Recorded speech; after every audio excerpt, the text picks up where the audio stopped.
வணக்கம். தாவேக்கா செய்திகள்.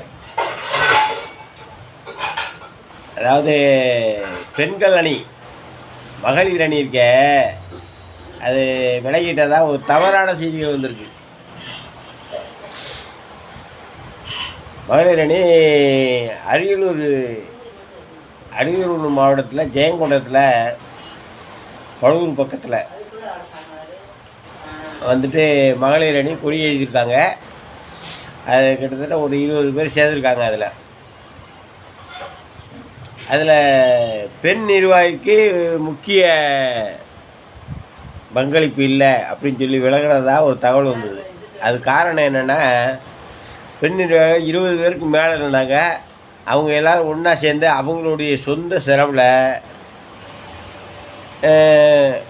தாவேக்கா கொடியேற்றி நிகழ்ச்சி நடத்தியாச்சு.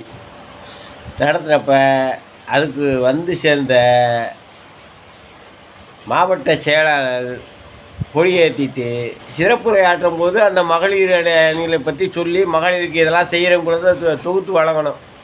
அது சின்ன தவிர ஒரு சில பேர்களை விட்டுட்டு இவர் என்ன பண்ணிட்டார், மகளிர் அணிகளுக்கு மொத்தத்தில் வந்துட்டு ஒரு வழக்கத்தை சொல்லிவிட்டு கொடியேற்றிட்டு தலைவர் விஜயை பற்றி பேசிட்டு நம்ம கொள்கையை பற்றியெல்லாம் பேசிட்டு செயலாளர்கள் போயிட்டாங்க.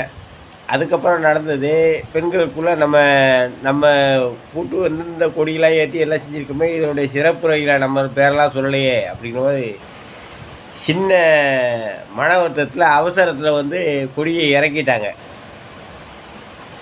நமக்கு உரிய மதிப்பு கொடுக்கவில்லை, இந்த மாதிரி மகளிர் அணிக்கு இதெல்லாம் செய்கிறோம், இதெல்லாம் செய்வோம் அப்படிங்கிற மாதிரி சொல்லணும்ல. அந்த சிறப்பு தொகுப்புகள், இதே ரசிகர்களுக்காக சொல்கிறேன்.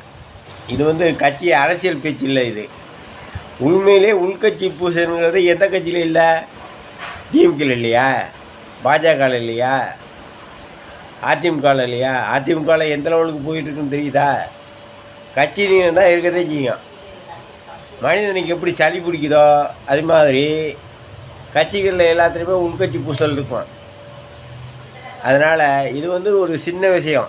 இதை வந்துட்டு திமுக வந்துட்டு பெரிய விஷயமாக்கி அதை வந்துட்டு போட்டிருக்காங்க. அது தவறு. அந்த பிரியாங்கிற பெண் மகளிர் அணி செயலாளர் மீண்டும் தாவேக்காவில் இணைந்துள்ளார். இனிமே அந்த பிரச்சனையெல்லாம் வராது என்பதை மிக்க மகிழ்ச்சியுடன் தெரியப்படுத்திக் கொள்கிறேன். இதெல்லாம் சின்ன சின்ன பிரச்சனைங்க தான். ஏதோ ஒரு நாள் இறக்கியிருக்காங்க, மறுநாளே ஏற்றியாச்சு. இது வந்து பெண்களுக்குள்ளே அவங்க பேசி முடிவெடுத்து மறுபடியும் செஞ்சுருக்காங்க. அவங்களோட பேர் எழுதி கொடுத்த 20 பேரில் வந்து 20 பேரை படிக்கணும்ல. 20 பேர் சேர்ந்து செஞ்சுருக்காங்க ஒரு விஷயத்த. அப்போ அதில் ஒரு 5 பேரை மட்டும் படித்தா அப்போ அது ஒரு சின்ன சலசலப்பாக இருக்குது, வேறு ஒன்றும் இல்லை. இது வந்து எல்லா கட்சிகளில் உள்கட்சி பூசல் எல்லா கட்சியிலையும் இருக்கும். இப்போ மன்ற நிர்வாகிகள் இருக்காங்க, மக்கள் இயக்கத்தில் அதிக நாள் இருந்து இருக்காங்க. புதுசாக கட்சியில் சேர வந்து பணம் செலவு பண்ணால் அவனால் முடியும். அதனால் அவன் கட்சிக்கு செலவு பண்ணி வரும்போது அவனுக்கு கொஞ்சம் முக்கியத்துவம் கொடுப்பாங்க. அதனால் வந்து நம்ம மன வருத்தப்பட்டு நம்ம இவ்வளோ நாள் பாதுகாத்து வந்த மக்கள் இயக்கத்தை பாதுகாத்து வந்த தோழர்கள் சற்று யோசித்து சிந்தித்து அதை பொறுத்து கொள்ளுமாறு கேட்டுக்கொள்கிறேன். உங்களுக்குள்ள மதிப்பு எப்போவுமே இருக்கும்.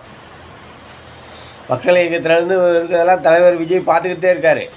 அதனால் நீங்கள் இருக்கிறது இருக்குது. புதுசாக வந்தவங்க கட்சிக்கு செலவு பண்ணுறதுக்கு மற்றவர்கள் இந்த பொறுப்புகளுக்கு வராங்கிறதுக்காக நம்ம மனவர்த்த அடைக்கிற ஆள் சேரும்போது சந்தோஷப்படணும். சிறு மனசிறப்புகளை விட்டுட்டு ஒற்றுமையாக இருந்து 26 தேர்தலில் வெற்றி பெறுவோம். மகளிர் அணி பிரச்சனை சாதாரண பிரச்சனை தான், முடிஞ்சிச்சு. இன்றைக்கி கொடியை மறுபடியும் ஏற்றிட்டாங்க. அதனால் அதை விட்டுறணும். அதே மாதிரி மாவட்ட செயலாளர்கள் மொத்த மாவட்ட செயலாளர்கள் தான் சொல்கிறேன். மாவட்டத்தில் இருக்க செயலாளர்கள் என்ன பண்ணோம்னா, மகளிர் அணினா மகளிர் அணியில் யார் யார் இருக்கா என்று அவர்களுடைய பெயர்களை வாசித்து இந்த தொகுதிக்கு இந்த மாதிரி வந்து செஞ்சுருக்காங்க அப்படிங்கிறத அவங்க செஞ்சதை சொல்லி வாழ்த்தணும் அப்படிங்கிறத தெரியப்படுத்திக் கொள்கிறேன். வணக்கம்.